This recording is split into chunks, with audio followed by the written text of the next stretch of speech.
ඔන්න මම අලු ගාලා තියෙන මල්ලියේ දැන් ඔන්න මම බෙහෙත් කිව්වා. හරියට මෙතන ඉතිකටේ ගාව ඉඳලා සාමාන්‍යයෙන් මේක පොඩි මලන්නේ.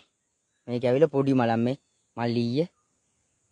මේ පොඩි මලකට මේ වගේ මෙන්න මේ හරියෙන් හාරලා බෙහෙත් තොරුව මේ ගාන වෙනකම් පැලුවනම් ඇති. ඔන්න බලන්න පරතරේ. පේනවා ඇති. ඔන්න ඔහොම බෙහෙත් ටික තියාගත්තා. ඊට පස්සේ මේ විදිහට මෙන්න මේ කොපු ගැල්ලක් ඉතුරු කර ගන්නත් ඕනේ. ඊට පස්සේ මෙන්න බලන්න ලස්සනට බහුව දැක්කනේ. අන්න එහෙම ලස්සනට වහගත්තා. දැක්කනේ. ඊට පස්සේ කරන්න තියෙන්නේ දැන් මම ඔයාලට පෙන්නුවා මේක මෙහෙම තියෙන මොකද මල පුච්චන්න ඕන දැන්.